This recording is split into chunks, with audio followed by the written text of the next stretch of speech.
critiquer le long métrage Slapface. Slapface qui est un film de Jérémy Akip disponible sur Shadows VOD en France, Shudder aux États-Unis, au Canada, je crois. Et même dans d'autres pays. Moi, je trouve déjà que le message est assez mal amené. Voilà, on en parlera après. Mais le message sur le harcèlement, je trouve ça légèrement mal amené, étant donné que moi-même, voilà. Vous voyez ce que je veux dire. Voilà. Mais c'était avant ça. C'était avant. Je suis très content maintenant.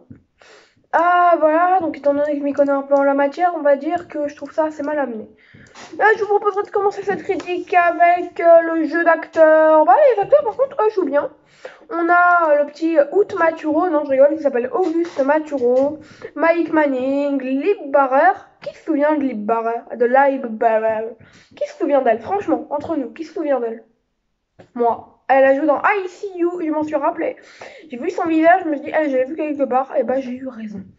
Après, il y a Mirabel Lee, Bianca D'Ambrosio, Chiara D'Ambrosio, Lucas Hassel, bref. Il y en a plein, quoi, jusqu'à Dan et Daya. Bref. Il y en a des millions. Voilà. Ils jouent tous bien, on va dire. Personnages, on a le droit à des personnages pas forcément clichés, mais pas forcément originaux pour autant. C'est vraiment très hybride, mais il faut avouer que mon stylo vient de tomber.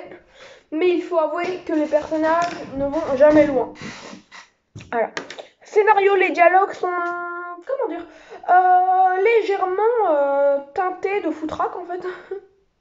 Ils sont embourbés par le foutraque. Parfois, ça n'a pas de logique.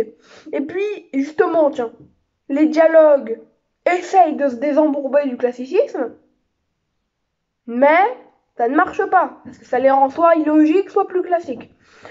Voilà. L'histoire du film. L'histoire est un petit divertissement. Au bout d'un moment, ça divertit même plus. De par quelque chose de trop simple qui ne va pas dans l'originalité, mettant trop de classicisme. Seul le message du film peut passer, on va dire. Même celui-ci encore. Anxiété, gore, dead scène, mystère. Je ne comprends pas. Quel est le but d'horrifier dans le film? Je pense que ça aurait pu faire un meilleur drame en fait. Un drame mais un film de genre. Après tout est acceptable. Moi j'aime bien, même Zero j'ai bien aimé le voir. J'ai détesté le film. Mais moi je veux dire c'est toujours bien de faire des découvertes. Et moi l'horreur, c'est pas qu'elle a été mauvaise, mais c'est que je comprends pas pourquoi on amène l'horreur comme ça. On comprend rien. Le mystère était mis des deux côtés pour rien. Voilà, il y a la confusion totale. Du gore qui va jamais jusqu'au bout. Des musiques plutôt bonnes. Et ma note sur 20 sera de 12. Et la fin est plutôt bonne, voilà. Et on va reparler du message parce que justement, il y en a dans la fin. Voilà, en gros, comment vous expliquer que l'horreur est amenée à partir du message, que tous les gens qui lui ont fait du mal, ça va pas. Mais pourquoi alors Anna, elle est... Voilà quoi. Pourquoi Anna alors? Si elle était super sympa avec lui, qu'est-ce qu'elle a fait? Elle a engueulé son frère qui a pas bien fini non plus après. C'est illogique! Mais là soit c'est moi qui ai rien pigé, soit c'est complètement abruti. Abreux, comme j'aime le dire. Abreux. Faut le dire avec un espèce d'accent, voyez-vous. Abreux. Faut lui dire abruti.